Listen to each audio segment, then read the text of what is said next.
사도신경으로 신앙 고백 드리시겠습니다.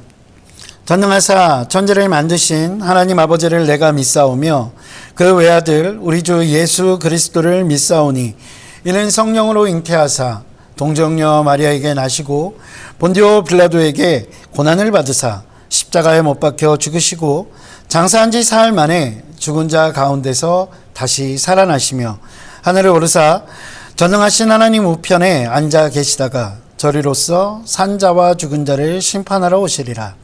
성령을 믿사오며 거룩한 공회와 성도가 서로 교통하는 것과 죄를 사하여 주시는 것과 몸이 다시 사는 것과 영원히 사는 것을 믿사옵나이다. 아멘. 할렐루야. 함께 은혜 나누실 말씀은 사도행전 13장 35절부터 39절까지의 말씀입니다. 제가 가지고 있는 신약성경 209면에 있습니다. 사도행전 13장 35절에서 39절까지의 말씀입니다. 제가 가지고 있는 신약성경은 209면에 있습니다. 다 찾으신 줄 알고 사도행전 13장 35절부터 39절까지의 말씀을 제가 봉독해 올리도록 하겠습니다. 또 다른 시편에 일렀으되 주의 거룩한 자로 썩음을 당하지 않게 하시리라 하셨느니라. 다윗은 당시에 하나님의 뜻을 따라 섬기다가 잠들어 그 조상들과 함께 묻혀 썩음을 당하였으되 하나님께서 살리신 이는 썩음을 당하지 아니하였나니 그러므로 형제들아 너희가 알 것은 이 사람을 힘입어 죄 사함을 너희에게 전하는 이것이며 또 모세의 율법으로 너희가 의롭다 하심을 얻지 못하던 모든 일에도 이 사람을 힘입어 믿는 자마다 의롭다 하심을 얻는 이것이라. 아멘. 할렐루야. 오늘도 하나님께서 베푸시는 놀라운 은혜가 저와 여러분들의 삶 가운데 가득 넘치시기를 주님의 이름으로 소망합니다. 인류의 위험한 미래를 알려주는 지구 종말 시계라는 것이 있습니다. 시계바늘이 자정을 가리키게 되면 지구가 멸망한다, 지구가 종말한다 라는 것을 의미한다고 합니다. 전쟁과 테러, 여러 가지 환경의 문제 등으로 인해서 현재 시간은 자정을 90초 앞두고 있다라고 사람들은 이야기합니다. 특히 올해 1월 23일에 그렇게 발표가 되었습니다. 즉 다시 말해서 지구의 종말까지 1분 30초 정도밖에는 남지 않았다라고 이야기하는 것입니다. 일각에서는 이 지구 종말 시계라는 것이 어떻게 보면 의미 없는 지표다라고 이야기하기도 합니다. 지구 종말 시계의 그 분침 설정 가운데 많은 정치적인 의도들이 담겨 있기 때문에 어떻게 보면 정확하지 않은 것이다 라고 이야기하는 경우들도 있는 것입니다. 그런데 여러분 그거 아십니까? 이 지구 종말 시계라는 그 시계의 분침을 조정하는데 노벨상 수상자가 10명이나 참여하고 있다는 사실입니다. 그렇기 때문에 어찌 보면 그것이 때로는 정치적인 의도가 있다 할지라도 굉장히 중요한 의미들이 담겨져 있다라고 할 수 있는 것입니다. 그 시간이 정확하든 정확하지 않든 결국 사람들은 암울한 미래를 바꿀 수 없다라고 생각하고 있기 때문입니다. 그리고 그것을 바꾸기 위해서 많은 사람들이 하루속히 우리가 행하고 있는 그 행동들을 바꾸어 나가야 한다. 개혁이 필요하다라고 이야기하는 것입니다. 그렇습니다. 우리가 살고 있는 이 세상의 끝을 조금이라도 더 연장시키기 위해서 우리는 많은 개혁들이 필요합니다. 그러나 결국 그 많은 개혁들이 있을지라도 지구의 종말은 막을 수 없는 것이 아닐까라고 많은 지식인들은 생각하고 있는 것 같습니다. 다시 말해 그 어떤 개혁을 한다고 해도 지구에는 그리고 인류에는 희망이 될 수 없다는 것입니다. 죄악으로 부패해진 이 모든 사람들이 변화하지 않는다면 반드시 어떤 욕망들이 죄를 만들어내고 그것이 환경을 파괴하거나 전쟁을 이끌어가거나 여러 가지 형태를 통해서 그러한 역사는 반복되고 그리고 그 종말을 향해 되풀이될 수밖에 없다는 것입니다.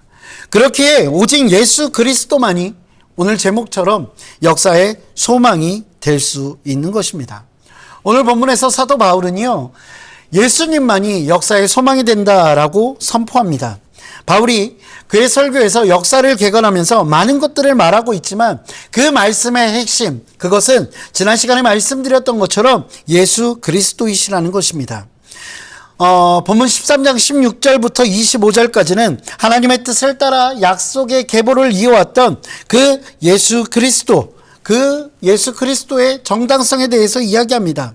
그리고 26절부터 37절까지는 구약으로부터 이어지는 예수님의 죽음과 부활에 대해서 이야기합니다. 그리고 38절부터 41절은 의롭다함을 얻는 유일한 길, 그것이 예수 그리스도이심을 또 바울은 그의 설교를 통해 이야기하고 있습니다.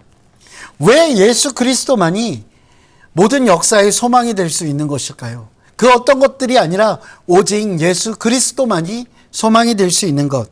그것은 예수님만이 인류의 죄를 의롭게 바꿔 주실 수 있기 때문입니다. 모든 사람의 죄를 용서해 주실 수 있는 분, 그분은 오직 예수 그리스도이시기 때문입니다. 오늘 본문 13장 38절을 볼까요? 그러므로 형제들아, 너희가 알 것은 이 사람을 힘입어 죄 사함을 너희에게 전하는 이것이다 라고 이야기하고 있습니다. 오직 예수 그리스도를 힘입어서만 죄 사함을 받을 수 있다는 것입니다. 또한 우리가 의롭다함을 얻을 길, 그 역시 오직 예수 그리스도뿐입니다. 본문 39절입니다. 또 모세의 율법으로 너희가 의롭다 하심을 얻지 못하던 모든 일에도 이 사람을 힘입어 믿는 자마다 의롭다 하심을 얻는 이것이라. 그 어떤 율법으로도 자신들이 그렇게 신봉해 왔던 조상 모세의 율법, 하나님께서 허락해 주신 그 율법으로도 의롭다 칭함을 얻지 못한다는 것입니다. 오직 믿음으로, 누구를요? 예수 그리스도를 믿음으로만 우리는 의롭다 칭함을 받을 수 있다는 것입니다. 만약 예수님의 구원의 역사가 그 예수 그리스도의 십자가의 죽음, 그로써 우리가 의롭다 함을 얻었다, 거기서 그친다면 아마 우리의 희망은 헛된 것일 수도 있습니다. 예수님께서 마치 어린 양이 제단에서 죽고 그 사람들의 죄를 전가받아 그 죽음으로 끝이 났다라고 하면 예수님은 우리의 희망이 될 수 없을 것입니다. 그러나 오늘 본문은요, 거기서 멈추지 않습니다. 본문 37절입니다. 하나님께서 살리신 이는 썩음을 당하지 아니하였나니. 하나님께서 살리신 이가 누구시죠? 바로 예수 그리스도이십니다. 예수 그리스도는 영원토록 썩지 않으하신다 라고 이야기하고 있는 것입니다. 예수 그리스도는 다시 부활하셨고 영원히 우리와 함께 하신다는 것입니다. 그 예수님과 함께 할 때 우리에게는 소망이 있을 수 있는 것입니다. 사랑하는 성도 여러분, 고린도전서 15장 20절과 23절에 보면, 그러나 이제 그리스도께서 죽은 자 가운데서 다시 살아나사 잠자는 자들의 첫 열매가 되셨도다. 사망이 한 사람으로 말미암았으니 죽은 자의 부활도 한 사람으로 말미암는도다. 아담 안에서 모든 사람이 죽는 것 같이 그리스도 안에서 모든 사람이 삶을 얻으리라. 그러나 각각 자기 차례대로 되리니 먼저는 첫 열매인 그리스도요, 다음에는 그가 강림하실 때에 그리스도에게 속한 자요. 오직 그리스도 안에서 모든 사람이 삶을 얻을 수 있다는 것입니다. 그렇기에 역사의 소망, 우리의 삶의 소망, 그것은 오직 예수 그리스도입니다. 예수님 없이 소망은 없는 것입니다. 그 어떤 철학도, 그 어떤 종교도, 정치도, 경제도, 과학도, 그 어떤 마음들도, 어떤 가치도 우리의 소망이 될 수는 없습니다. 오직 예수 그리스도, 우리의 소망이 되어주시는 그 예수 그리스도를 바라봄으로 오늘도 영원한 소망을 갖고 살아가시는 저와 여러분 되시기를 주님의 이름으로 축원드립니다. 기도하시겠습니다. 사랑과 은혜가 풍성하신 아버지 하나님, 감사합니다. 하나님, 우리의 힘으로는 죽을 수밖에 없는 존재요, 영원한 멸망 앞에 무릎 꿇을 수밖에 없는 존재임을 주님 앞에 고백합니다.